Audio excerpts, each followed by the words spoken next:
नमस्कार जंटी में स्वागत है आपका। मैं हूं योगेंद्र। आप देख रहे हैं राज्य सरकार के 2 साल पूरे होने पर हमारी खास पेशकश। हमारे साथ सरकार के काबीना मंत्री प्रताप सिंह खाचरियावास जी हैं।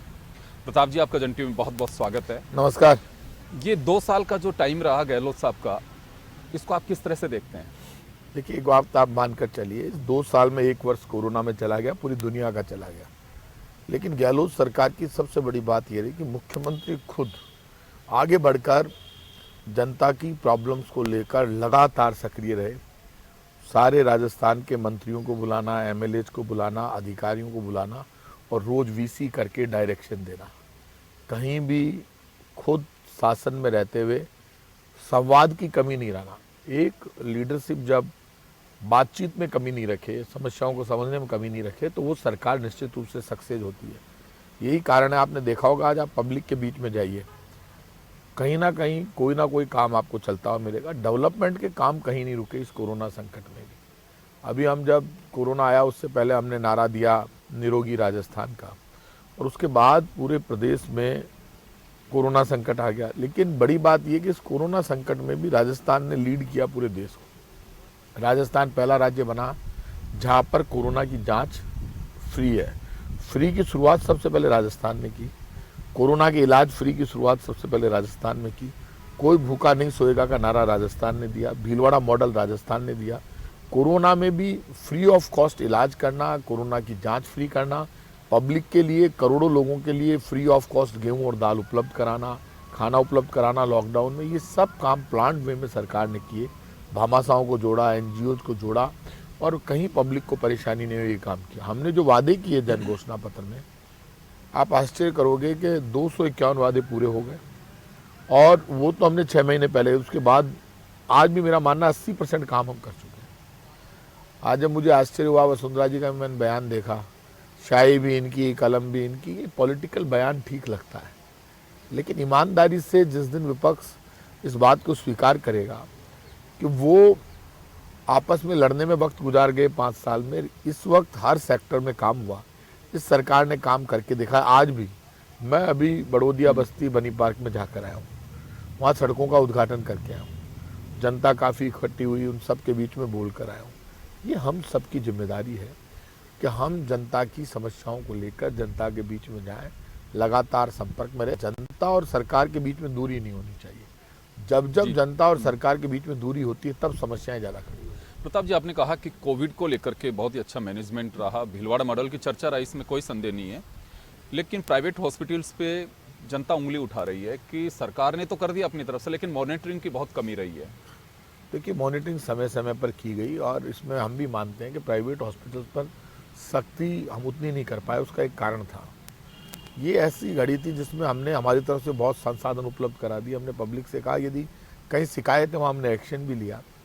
और प्राइवेट हॉस्पिटल का जहाँ तक सवाल है, आफ्टर ऑल डॉक्टर है, और ये कोरोना का संकट ऐसा था, इसमें सरकार ज़्यादा सख्ती करने की पोजीशन पर भी नहीं थी, क्योंकि यदि ऐसे में कहीं टकराव की पोजीशन पैदा हो जाए और प्राइवेट हॉस्पिटल बैकआउट कर जाते तो ज़्यादा संकट होता। अब तो कोरोना कम हुआ जी। मेरा ये मानता है जो लूट खसोट जो डॉक्टर्स कर रहे हैं या प्राइवेट हॉस्पिटल्स के जो डॉक्टर्स कर रहे हैं, वो ना उनके हित में है ना हमारे हित में, किसी के हित में नहीं है। क्योंकि एक पावर है जो दुनिया को देख रही है, उसको भगवान कहते हैं। ये लूट खसोट ज़्यादा दिन चलने वाली नहीं। मैं तो कह रहा हूँ कि जो प्राइवेट हॉस्पिटल अच्छा काम कर रहा है उसको तो भगवान का आशीर्वाद मिलेगा। यदि कोई जबरन हम किसी को परेशान कर रहे हैं तो वो ना उनके लिए ठीक है ना स्टेट के लिए ठीक है। एक चर्चा ये भी है कि मुख्यमंत्री जी ठीक है कि हर चीज़ की मॉनिटरिंग करें, लेट आवर्स तक भी कर रहे हैं, मंत्रियों को भी बैठा है, अधिकारियों को भी बैठा है, लेकिन 7 महीने हो गए वो जनता के बीच नहीं जा पा रहे हैं। और उदाहरण भी देते हैं कि बीजेपी का भी सवाल रहता है, प्रधानमंत्री नरेंद्र मोदी जनता के बीच गए, अमित शाह बीच में गए, पॉलिटिकल जब भी कोई एक्टिविटीज़ होती हैं तो जनता के बीच जाते हैं, लेकिन मुख्यमंत्री जी किसी कार्यक्रम में या कुछ तरह से जा नहीं पा रहे हैं। देखिए, एक बात मानकर चलिए, जहाँ ज़रूरत होती है, आपको पता होगा कि अभी बीच में जब बिरला ऑडिटोरियम में प्रोग्राम हुआ पंचायतों को लेकर, तो मुख्यमंत्री गए। जहाँ ज़रूरत होती है वहाँ मुख्यमंत्री खुद जा रहे हैं। जहाँ ज़रूरत होगी आगे भी जाएंगे, ऐसा कोई नहीं है। जहाँ तक प्रधानमंत्री जी का सवाल, आप उनका भी उठाकर देख लीजिए, वो भी वर्चुअल प्रोग्राम में अधिकतर रहे। वो 50 लोगों को बिठाकर जो वर्चुअल प्रोग्राम कर रहे हैं वो तो मुख्यमंत्री भी कर रहे हैं। ये कोरोना संकट में गाइडलाइन का पालन कराना मुख्यमंत्री की जिम्मेदारी है। यदि मुख्यमंत्री खुद गाइडलाइन तोड़कर धारा 144 उन्होंने राजस्थान में लगाई और उन्होंने तय कर दिया कि इतने लोग इकट्ठे हो, फिर मुख्यमंत्री किसी पब्लिक प्रोग्राम में जाए और वहाँ भीड़ ज़्यादा इकट्ठी होना तय है। जो हमारी अखबारों में फोटो छपती है मंत्रियों की, मेरी छप गई 10 बार, तो ये देखिए कोरोना गाइडलाइन को नहीं मानते, भीड़ इकट्ठी हो गई। तो हम जब सड़क पर निकलते हैं तो भीड़ इकट्ठी होती है, उसको हम चाह कर भी नहीं रोक पाते। तो ऐसे में मुख्यमंत्री जी की टीम, जो टीम वर्क के हिसाब से हमको जो डायरेक्शन पब्लिक के बीच में जा ही रहे हैं। जी, एडमिनिस्ट्रेटिव वर्क की अगर हम बात करें तो जो प्रशासनिक कार्य रहे उसको आप कैसे देखते हैं? देखिए, प्रशासनिक कार्य में ये तय बात है कि हमने हमारी तरफ से कोशिश की कि हर आदमी की सुनवाई हो, हर आदमी का काम हो, और वो काम करना हमारी जिम्मेदारी रही। कहीं पर भी देखिए, कोई भी अधिकारी को ये समझ लेना चाहिए कि वो कोई भी जनता से या सरकार से बड़ा नहीं है। जनप्रतिनिधि, एमएलए, एमपी, पार्षद, पंचायत समिति सदस्य, प्रधान, सरपंच यदि कोई बात लाता है तो अधिकारी की जिम्मेदारी है उस काम को सुनना और उस काम को पूरा करना। कोई भी अधिकारी ये नहीं समझे कि वो कोई सरकार से या जनता से बड़ा है। हमारी ड्यूटी हम पूरी करें, अधिकारी अपनी पूरी करे। जो अधिकारी अपनी ड्यूटी पूरी नहीं करेगा, जनता के प्रति संवेदनशील नहीं होगा, ऐसे अधिकारियों को फील्ड पोस्टिंग में नहीं रखें। जी, लेकिन अभी कुछ एमएलए ने सवाल उठाए कि जिलों के अंदर मुख्यमंत्री की मंशा साफ है, लेकिन उसके बावजूद भी काम वैसे नहीं हो पा रहे हैं। जो एमएलए सवाल उठा रहे हैं उन सवालों को खुद मुख्यमंत्री देख रहे हैं, एमएलए से डायरेक्ट मिल रहे हैं, और ऐसे अधिकारियों को फील्ड पोस्टिंग से हटाया भी जा रहा है। जी, एक समय काफ़ी ये निकल गया इसी के अंदर पूरे 2 साल में कि केंद्र हमें कोऑपरेट नहीं कर पा रहा है, जो योजना उनका पैसा नहीं आ पा रहा है, तो ये स्थितियां तो अभी भी रह सकती हैं आगे। देखिए, एक बात आप मानकर चलिए, इसमें कोई दोहराई नहीं, केंद्र से जितना पैसा हमें मिलना चाहिए था, लीगली जो हमारा हक है, वो पैसा भी केंद्र हमें नहीं दे रहा। केंद्र गैस सिलेंडर के दाम आपको पता है 13 दिन में 50 रुपये, एक बार 50 रुपये, 100 रुपये तो गैस सिलेंडर पे बढ़ा दिए केंद्र की मोदी सरकार ने। वादा इन्होंने किया था, अब और नहीं पेट्रोल डीजल की मार, अब की बार मोदी सरकार आ गई और पेट्रोल डीजल महंगे हो गए। इस कोरोना संकट में गैस सिलेंडर के दाम बढ़ाना, पेट्रोल डीजल के दाम बढ़ाना, रोटी और रोजगार की कोई व्यवस्था नहीं करना, इससे इनका नीयत का पता चलता है कि मोदी सरकार को जनता की समस्याओं से कोई सरोकार नहीं। बीजेपी तो वर्टिकल डिवीजन करके राजनीति कर रही है। बीजेपी तो साफ बोलती है, जब भी चुनाव आता है, चाहे वो निगम का हो, चाहे विधानसभा का हो, लोकसभा का हो, सब हिंदू मुसलमान की बात करती है बीजेपी। तो सिर्फ हिंदू मुसलमान के एजेंडे पर बीजेपी चुनाव लड़ना चाहती है। तो आप ये मानकर चलिए, बीजेपी की नीयत में खोट है। कांग्रेस हमेशा उन्नति, तरक्की और विकास का नारा देती है, वो हमेशा वर्टिकल डिवीजन का नारा देती है। इसलिए बीजेपी कांग्रेस में बेसिक अंतर है। जी, पेट्रोल की आपने जिक्र किया, आपका स्टेटमेंट भी मैंने पढ़ा था, 38% पेट्रोल पे बैठे राजस्थान में, कुछ कम करने की चर्चा होती है कभी? आप एक बात आप मानकर चलिए, क्यों कम किया जाए? राजस्थान में आप वेट क्यों कम करना चाहते हैं? केंद्र मदद करता नहीं, पैसे हैं नहीं। हम वेट 1.5-2 रुपये हम कम कर देंगे तो उससे कुछ नहीं होगा, ऊँट के मुंह में जीरे के बराबर है। ये रोज 5-5, 10-10 रुपये बढ़ा रहे हैं, 45 रुपये ज़्यादा एक्साइज, 103% एक्साइज ड्यूटी मोदी सरकार ने बढ़ा दी, वो दिख नहीं रही। और ये 28% राजस्थान का वेट दिखता है। मैं आज आपको कह रहा हूँ, ये वेट एक दिन में लगा हुआ नहीं है, इसी से स्टेट चल रहा है। लेकिन वहाँ तो खूब पैसा है, नोट छापने का अधिकार भी केंद्र सरकार को, हमारे पास तो अधिकार है नहीं, छापते भी वही हैं, नोट देते भी वही हैं, फिर भी उनकी नीयत नहीं भरती। और वो पेट्रोल डीजल पर पूरी दुनिया में, मैं कह रहा हूँ, आज वो एक्साइज ड्यूटी पूरी हटा लें, हम पूरा वेट हटा लेंगे, हटाए ना पूरी 103% एक्साइज ड्यूटी। ये जो सवाल, इतना अंधभक्त मोदी जी का नहीं बनना चाहिए। अभी मैंने कुछ लोगों का सुना, मैंने कहा फिर ठीक है, तू 2000 रुपये का खरीदने लग जा सिलेंडर, मैंने एक से कहा। तो भाई ये तो मानना पड़ेगा, कोई मोदी जी घर पे आके कोई सोने की गिन्नियाँ थोड़ा ना बांट रहे हैं।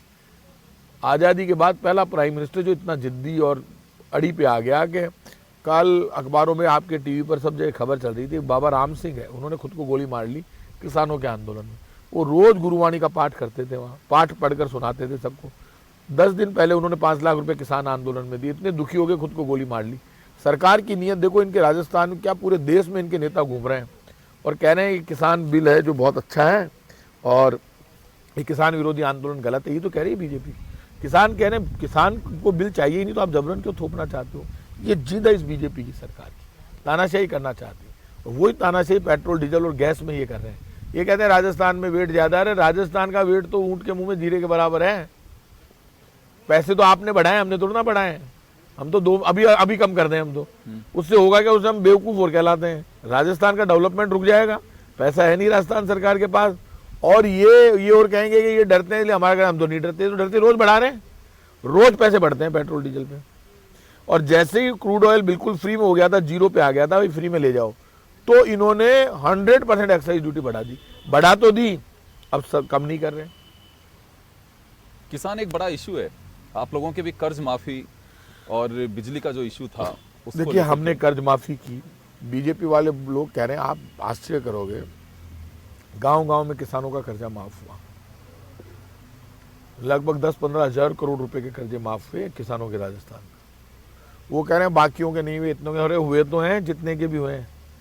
ये मुझे एक वादा बता दे जो इन्होंने पूरा किया। जो भी वादे पूरे किए वो हमने किए। ब्रेक के बाद एक बार फिर आपका स्वागत है। आप देख रहे हैं हमारी विशेष पेशकश राजस्थान सरकार के 2 साल, और हमारे साथ इस वक्त हैं राजस्थान सरकार के काबीना मंत्री प्रताप सिंह खाचरियावास। एक अपील आप लोग बार बार करते हैं कि 25 सांसद दिए हैं राजस्थान ने, और केंद्र से जो योजनाएं हैं राज्य और केंद्र की, उसमें मदद नहीं कर पा रही है केंद्र सरकार। राजस्थान को स्पेशल कैटेगरी में तब कोई भी राज्य नहीं जा सकता, लेकिन फंड अलोकेशन में जा सकता है। तो कभी ऐसा बैठता आप लोगों का कि 2 साल के पीरियड में कि चलिए सब लोग कैबिनेट के मेंबर्स भी और सांसदों को साथ में लेकर प्रधानमंत्री से कोई मुलाकात का कभी एजेंडा रहा? क्योंकि गुलाब चंद कटारिया कई बार कही ये बात कि मैं पत्र भी लिख चुका हूँ मुख्यमंत्री को। गुलाब चंद जी कटारिया तो देखो, मैं उनका बहुत सम्मान करता हूँ, झूठ बोलने लग गया आजकल। अभी मुख्यमंत्री जी अशोक गहलोत जी ने कहा, अखबारों में छपा, बाद में लोग आज बोले उन्होंने राष्ट्रपति से टाइम मांगा, राष्ट्रपति टाइम देते नहीं है, प्रधानमंत्री जी को फुर्सत है नहीं, किसान बिल लाए उससे पहले मुख्यमंत्रियों से चर्चा नहीं की, विपक्ष से चर्चा नहीं की। इसलिए गुलाब चंद जी कटारिया को खुद को भी पता नहीं टाइम मिल रहा है कि नहीं प्रधानमंत्री जी से वो बात कर रहे हैं। वो ले लेना टाइम, कौन मना कर रहा है। राजस्थान के हित में प्रधानमंत्री राष्ट्रपति किसी से भी मिलना है तो कांग्रेस को तैयार बैठे, हम तो मिलने को तैयार है। अगुवाई करे ना, वो क्यों नहीं करते अगुवाई? जाके खुद के नेताओं से, वो खुद ही खुद के नेताओं से नहीं मिल सकते, हमें क्या मिलाएंगे? करप्शन एक बड़ा इशू है प्रताप जी, गवर्नमेंट चाहे आपकी हो चाहे पूर्ववर्ती सरकारें हों। इसमें कोई दो राय नहीं, भ्रष्टाचार खत्म करना हम सबकी जिम्मेदारी है। भ्रष्टाचार बड़ा मुद्दा है। तो मैं इतना कह सकता हूँ, गहलोत सरकार लगातार भ्रष्टाचार को खत्म करने के लिए कार्रवाई कर रही है। लगातार एसीडी वाले लोगों को, भ्रष्ट लोगों को पकड़ रहे हैं। एसीडी के एक ऑफिसर तक को पहली बार गिरफ्तार किया गया, आप खुद जानते हैं। तो भ्रष्टाचार के खिलाफ जंग जो है कांग्रेस की जारी रहेगी। सरकार ने खुलेआम 1064 नंबर दिया है, आप उस पर शिकायत कराइए, निश्चित रूप से कार्रवाई होगी, कार्रवाई हो रही है जी। लेकिन अभियोजन स्वीकृति है, उसमें सरकार देती ही नहीं है परमिशन। कि अभियोजन स्वीकृति का एक अलग मामला, उसमें डिपार्टमेंट के अधिकारी ये तय करते हैं कि अभियोजन स्वीकृति देने लायक है कि नहीं, उसमें भी प्रूफ है या नहीं है, क्या स्थिति है। तो इसलिए उसमें बहुत लोगों को मिलती है, बहुत लोगों को नहीं मिलती है। तो ये तो चलता रहता है जी। लेकिन इसके भी कोई गाइडलाइन तय होनी चाहिए, तो टाइम पीरियड में हो या हियरिंग का कोई हो, क्योंकि फिर अगर ट्रैप होता है, अखबारों में छपती है, वो उसके लिए पनिशमेंट है। जो जेल की सजा काट ली वो है, उसके बाद अगर वो बहाल होते हैं तो ब्याज से ही पैसे और मिलते हैं। मुख्यमंत्री जी विस्तार से चर्चा कर रहे हैं, और ये मुख्यमंत्री जी का डिपार्टमेंट है उनके, इस तो वो खुद इस मामले में बहुत सीरियस है, तो जल्दी इसमें वो मुख्यमंत्री जी देखेंगे जी। एक अधिकारियों के और मंत्रियों के बीच भी पूरे 2 साल में कई मरतबा इस तरह की राजनीति में चलता रहता है। अधिकारियों में, मंत्रियों में राजनीति कोई संतों की जमात तो है नहीं। राजनीति में तो वही जनता के बीच में काम करवा पाएगा जिसमें दमखम होगा। अधिकारियों की तो नेचर है, चाहे बीजेपी सरकार कांग्रेस की हो, घोड़ा तो घुड़सवार से दबता है।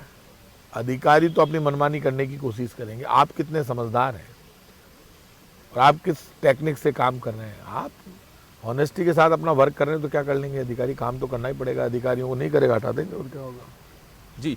सत्ता और संगठन इस वक्त तो चलिए एक ही बात है, लेकिन जो 1 साल के दरमियान, पहला 1 साल रहा बड़े कंफर्टेबल रहा, उसके बाद में जो स्थितियां बनी, 1 साल कोविड और उठापटक जो सब कुछ रहा, तो आगे क्या लगता है आपको? क्योंकि अशोक गहलोत साहब एक बार अभी कुछ दिन पहले ही कह चुके हैं कि सरकार को फिर से गिराने की प्रयास चल रहे हैं। ठीक है, अशोक गहलोत जी ने ये बात कही, वो तो सही है, पहले भी गिराने की कोशिश कर चुके हैं।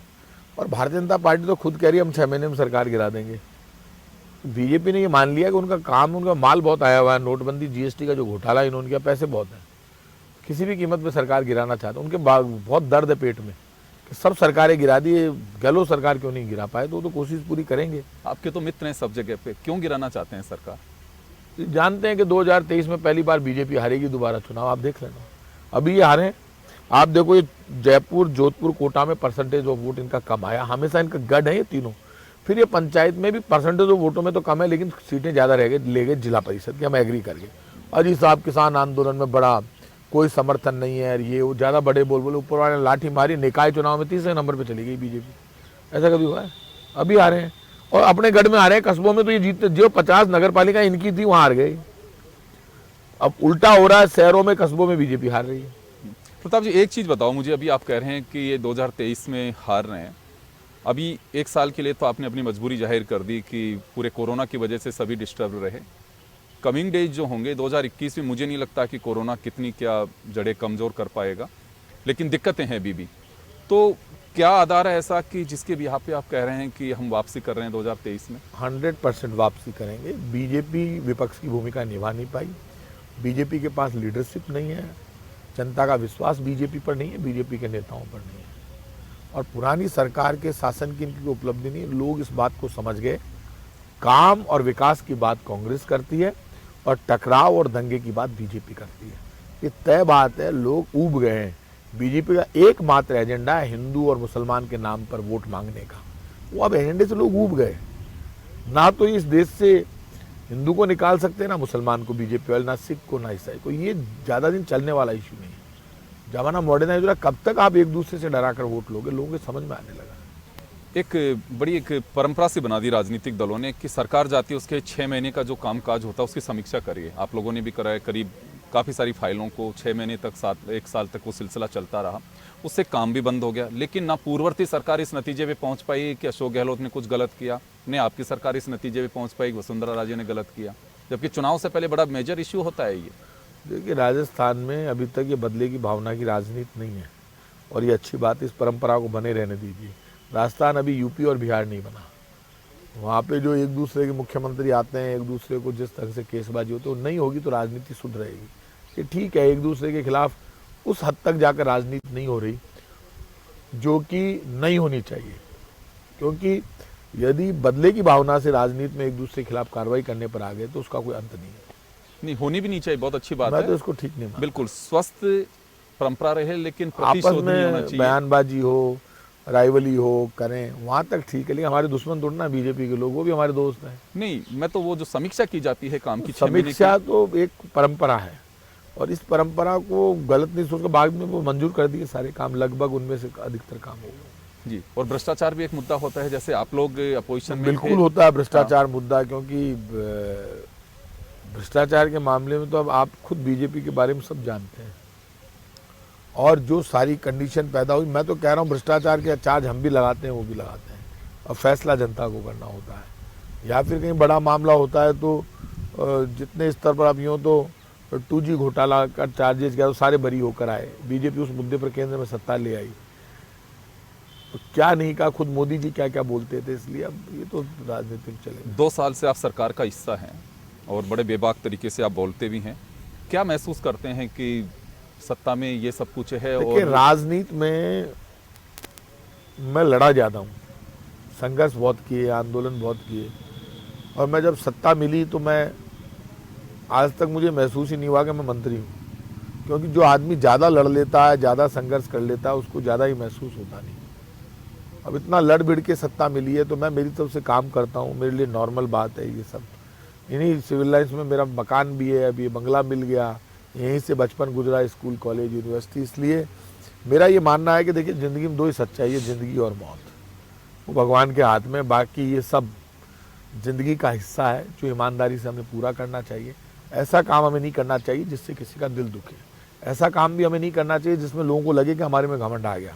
हमारी औकात हमें नापते रहना चाहिए योगेंद्र जी, औकात नापते रहेंगे ना हम तो ज़मीन पर रहेंगे, कम से कम ऊपर वाले का आशीर्वाद तो मिलता रहेगा। जी, कमिंग जो डेज हैं, अभी आपके 3 साल बचे हैं अभी, इसमें क्या ऐसी योजनाएं हैं कि क्योंकि आप लोग कह रहे हैं कि 251 यानी कि लगभग 50% काम पूरे हो करने गए, और मैं आज आपको कह रहा हूँ मुख्यमंत्री जी आगे इस बार जो हमारा तय हुआ है उसमें मुख्यमंत्री जी आगे की योजनाओं की भी घोषणा करेंगे, और वर्तमान में हमारी उपलब्धियों की भी कल या आज घोषणा करेंगे। अभी मैं इसलिए नहीं कह रहा कि लीडर जब तय हो गया और लीडर बताएंगे उसके बाद हम लोग बोलेंगे उसमें। जी, गुड गवर्नेंस और ट्रांसपेरेंसी आप लोगों का मेजर इशू हुआ 2 साल में। आप लोगों ने अभी बहुत अच्छी बात कही आपने कि हमेशा जीवन में नापना चाहिए अपने को, और यानी कि एनालिसिस करना चाहिए। सरकार के 2 साल के निश्चित रूप से आप लोग भी अपना एक एनालिसिस कर रहे होंगे कि हम एनालिसिस कर रहे हैं, हम कहाँ कमी है क्या। इसमें ये मानकर चलिए जो 1 वर्ष पूरा कोरोना संकट में निकल गया, और ये ऐसा टाइम था जो पहली बार सरकारों ने देखा, बड़ा अजीब सा टाइम। लॉकडाउन भी करना पड़ा, अभी भी कर्फ्यू चल रहा है, कर्फ्यू भी लगाना पड़ा, कहीं सख्त होना पड़ा, कहीं प्यार से मास्क बांटने पड़े, करोड़ों मास्क बांटे, कहीं रोटी बांटने के लिए हमें खुद को निकलना पड़ा, कहीं सूखे राशन के किट बांटने पड़े। पहली बार हमने और बड़े बड़े लोगों ने ज़िंदगी में ये सब कुछ देखा है। लेकिन ये मैं कह सकता हूँ कि हमारी सरकार की स्थिति से मैं सेटिस्फाइड इसलिए हूँ कि हमने किसी की बद्दुआ नहीं ली, दुआ ही ली है। जब दुआ साथ खड़ी हो वहाँ सब कुछ है। क्या एजेंडा क्या रहेगा 3 साल के अंदर? एजेंडा सबको साथ लेकर और सबके मन की भावनाओं के साथ उनका सम्मान करना। कर्मचारी, व्यापारी, मजदूर, किसान और विद्यार्थी, गांव, खेत, खलियान, कस्बा, शहर, राजस्थान एक मॉडल स्टेट बने जहां कोई समस्या नहीं हो, हर आदमी को लगे कि सरकार मेरी है, मुख्यमंत्री मेरा है। ये एजेंडा हमारा रहेगा कि आने वाले 3 वर्ष तक सुशासन, हर जगह सरकार पहुँचे, प्रशासन शहरों के संग गाँव शहरों, प्रशासन गाँव के संग अभियान सब आपको नजर आएगा। लेकिन सरकार लोगों के दरवाजे पर खड़ी होकर समस्याओं का समाधान करेगी। जी, एक आखिरी सवाल है प्रताप जी मेरा, क्या कुछ ऐसा कुछ कहना चाहेंगे आप कि हाँ बिल्कुल ये मैं कमी महसूस करता हूँ लेकिन ये पूरी होनी चाहिए? मैं इतना ही कहना चाहूँगा कि जो कमियां हैं वो जनता को सामने आकर बतानी चाहिए। जो भी कमी होगी उसको दूर करना हमारी जिम्मेदारी है। सरकार की तरफ से मैं जनता के सुझाव मांग रहा हूँ। जनता जो सुझाव देगी उन सुझावों को हम लागू करेंगे। जयपुर की ऐसी कोई प्रॉब्लम्स हैं जो, क्योंकि आप तो जयपुर से स्ट्रगल किया आपने, जो मुख्यमंत्री जी से आप मनवाना चाहते हो कि सर ये तो पूरी करनी है? देखिए, मुख्यमंत्री जी से जयपुर की हर समस्या पर मेरी बात होती रहती है। जयपुर में हमेशा जब भी सरकार आई तो बड़े काम कांग्रेस की सरकार ने किए। घाट की गुणी की ऐतिहासिक टनल आपको पता है कांग्रेस सरकार की देन है। जितने ओवरब्रिज है लगभग वो सारे कांग्रेस सरकार की देन है। डेवलपमेंट के बड़े काम कांग्रेस सरकार की देन है। तो जयपुर में जल्दी हम इलेक्ट्रिक बसें लेकर आ रहे हैं सब जगह। मॉडर्न शहर हो, वर्ल्ड हेरिटेज के रूप में पूरे देश में इसका नाम हो, ऐसा हमारा विकास का मुद्दा है और स्मार्ट सिटी की तरफ हम जा रहे हैं।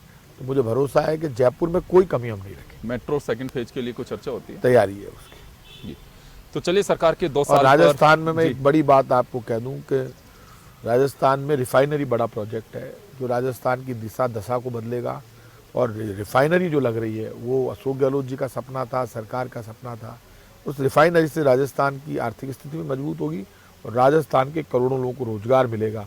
और इन 5 साल बीजेपी ने खराब कर दिए, लेकिन अब हमारी सरकार के रहते रहते रिफाइनरी शुरू हो जाएगी। ये बड़ी बात है। जी, तो चलिए आपको बहुत बहुत शुभकामनाएं 2 साल पूरे करने पे। और प्रताप सिंह जी खाचरियावास, जैसे कि उन्होंने बताया है कि हर मुद्दे पर, हर परिस्थितियों से निपटने के साथ ही सरकार बेहतर काम करेगी और रिमेनिंग पीरियड ऑफ गवर्नमेंट है उसको भी हम बेहतर तरीके से तालमेल के साथ में पूरा करेंगे।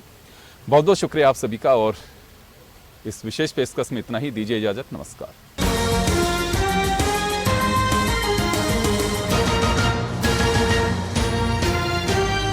जन टीवी की लेटेस्ट अपडेट पाने के लिए हमारे चैनल को जरूर सब्सक्राइब करें और नोटिफिकेशन पाने के लिए बेल आइकॉन दबाएं।